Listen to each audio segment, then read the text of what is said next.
Number 10. A Mafia Stronghold.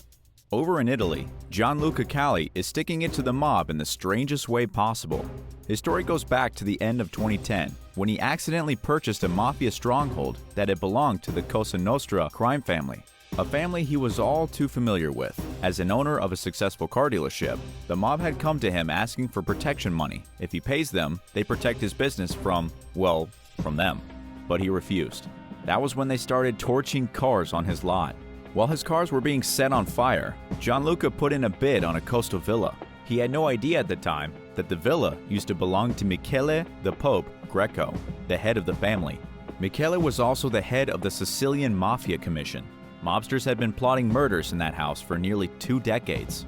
The villa had been abandoned for quite some time already, but the authorities claimed it was still being used as a waypoint for smuggling drugs and weapons and the occasional kidnap victim. Naturally, the Mafia did not want anyone to own the property. Members of the mob committee reached out to Gianluca and threatened him that he better give up the property, or else. But at the same time, the police told him that if he backed out of the deal, he might get in trouble for abetting the Mafia. So, he stuck it out. The threats haven't ended. Gianluca sleeps with a pistol under his pillow and drives around in an armored car because he's constantly in fear of his life. But at least he has the house. He's even placed a sign on the gate that says, "In the house, the Mafia has lost." Number 9. The Bad Bartender. 27-year-old Lindsay Glass was working as a bartender when her life changed dramatically. After serving a drunk man an excessive amount of alcohol, the individual left the bar and went on a shooting rampage, murdering 8 people, including his ex-wife. Lindsay was then charged with the bizarre crime of selling the guy too much liquor. This is a law in Texas under the Alcoholic Beverage Code that says certain people cannot be given booze, meaning people who are too drunk already. In Lindsay's defense, she had just been doing her job. How was she supposed to know that the drunk guy at the bar was a total psycho? She couldn't have known that he was going to his ex-wife's house where she and her friends were watching football and totally massacre them. The code explicitly states that a person commits an offense if they sell alcohol to a habitual drunkard, somebody who's already intoxicated, or an insane person. But here's why Lindsay is in so much trouble. The killer had clearly been wasted.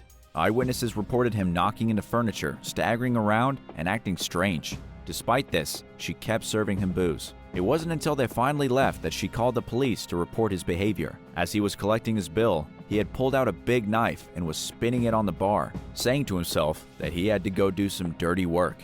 For her inadvertent part in getting the killer wasted enough to do his dirty work, Lindsay is now facing a fine of up to $500 and a year in jail.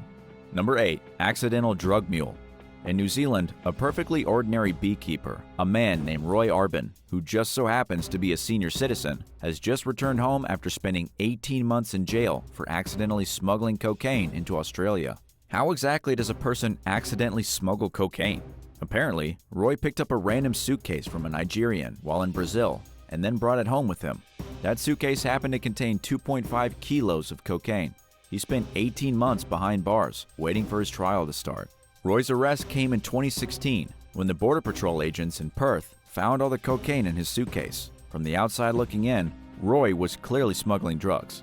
His defense was that a Nigerian man had given him the suitcase, claiming it was full of clothes and that he needed help getting the clothes to family members. Being the nice guy Roy was, he agreed to take the suitcase back home to New Zealand for him. He even took all the clothes out, and the suitcase was checked to make sure there was nothing funny in it. What he didn't realize was that the cocaine was hidden inside the lining. The cops, being cops, didn't listen to a word Roy said for 18 months while he rotted in jail, waiting for his trial. He definitely committed a crime, but he did it by accident. He certainly didn't deserve to go to prison just because he's a naive old man. Luckily, when his case finally went to trial, the jury quickly found him not guilty, and Roy was able to return home immediately. He's now spending his days at the Grey River mouth with a fishing rod, trying to forget his absolute nightmare. Number 7. The Accidental Heist. Wes Lewison was recruited by his friend Greg Roberts to be an unwitting accessory to a heist. Both men were caught by police in California, thrown into an Orange County jail cell, and brought up on charges of bank robbery. The men were caught together on camera robbing a bank in the middle of the day before trying to make it to Los Angeles International Airport. But here's where the accident comes in. Wes Lewison had no idea they were committing a bank robbery. He had known Greg Roberts for nearly 2 decades. The pair were friends. In fact, Robert had asked Lewison to fly to Munich in Germany to help him with the deal. Roberts promised that all expenses would be paid. So, Lewison picked Roberts up in his car and was going to drive them to the airport together. But Roberts said they needed to stop at a nearby UPS store first to pick something up. While Roberts ran into the UPS store, Lewison waited in the car. What the men in the car didn't realize was that the UPS store was right next to a Bank of America. And rather than going into the store, Roberts ran into the bank. Roberts then robbed the bank wearing a sports coat and sunglasses before running back to the car. Then the two drove off to the airport. Police caught up to them at the airport and they were arrested and hauled off to jail. Lewison did eventually get released once the police realized he was an unwitting accomplice who had no idea he had just robbed a bank. But the damage was already done. He's now having a difficult time securing work because all his potential employers thinks he's a bank robber. Do you believe Lewison's story? Do you think he really had no idea what he got himself involved in? Let us know your thoughts in the comments below. And if you're liking this video, be sure to hit the thumbs up and subscribe button if you haven't already. Number 6. A suspicious shooting. Jasmine Harton accidentally killed a senior public official while on holiday in the Central American country of Belize. She was discovered just after midnight, covered in blood, standing on an empty pier near the beachfront property she was living in with the son of a billionaire. On the ground before her was the dead body of Police Superintendent Henry Jamat, one of the most respected cops in the whole country. He had a gunshot wound to the head, with the bullet having been fired from his own gun. This was a weird situation. Jasmine changed her story multiple times, first saying that the gun was shot from a passing boat, then admitting she had fired the shot herself. She claimed that Henry was her friend and that she had given him a shoulder massage on the pier just before he taught her how to load and unload the magazine of his service pistol. During the lesson, the gun went off and she shot the guy in the face. A lot of things here don't really add up. The part about the shoulder massage is definitely strange, as is a midnight gun lesson on a deserted pier. Plus, Henry had been shot behind his ear, execution style, but because Jasmine is a Canadian socialite associated with some of the most powerful billionaires in the world, she's been charged with manslaughter and is expected to get off without any jail time, or having to reveal what kind of terrible things she got herself mixed up in down there. Number 5. Accidentally left in jail. When Farad Polk went to visit his son at the Cook County Jail, he ended up getting himself locked in prison for over 30 hours. It happened in July 2014, when prison guards took him to part of the Chicago jail that he had never been to before. One of the employees directed him down a hallway, then told him to turn right and go through a door.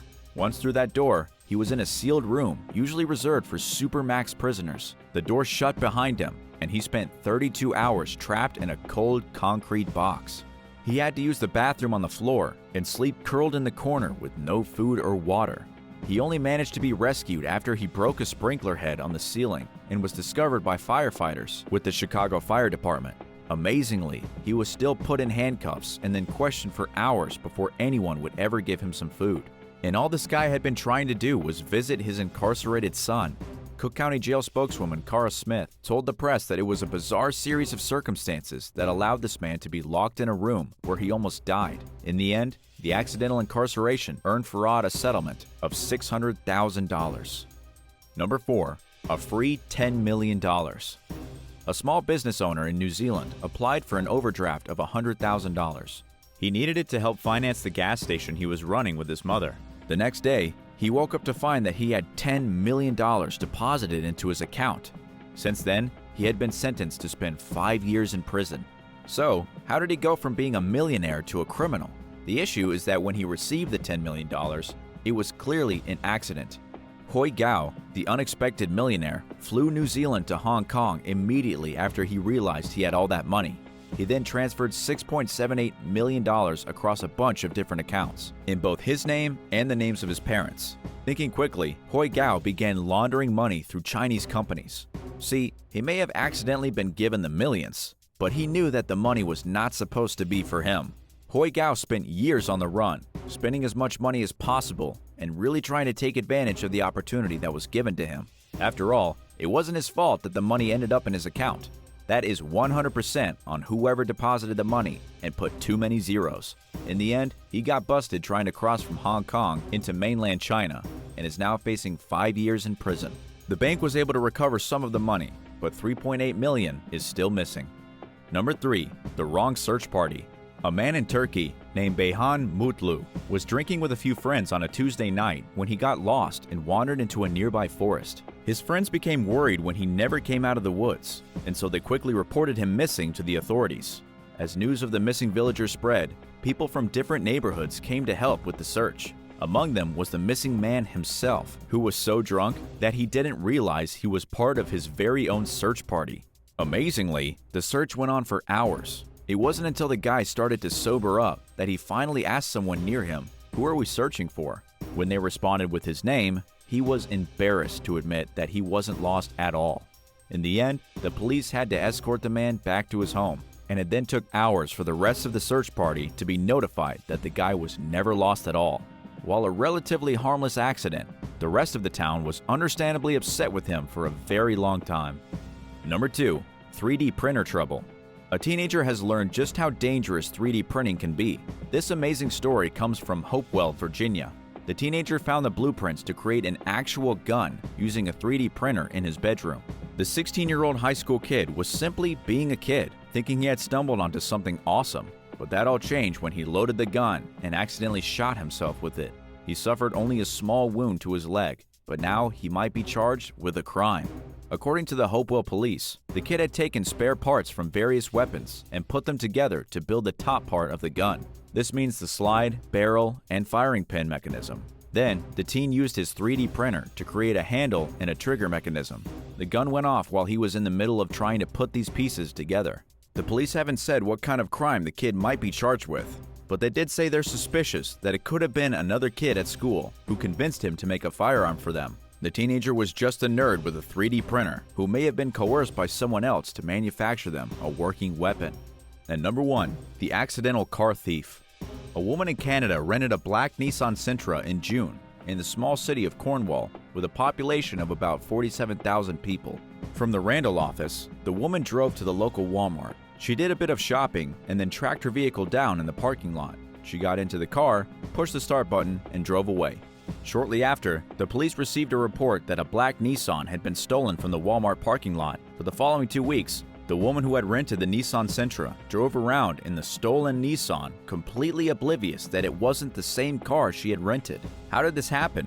It all has to do with the electric key fob. Her key fob worked with the other car as well, so she had no problem opening the doors and starting the engine.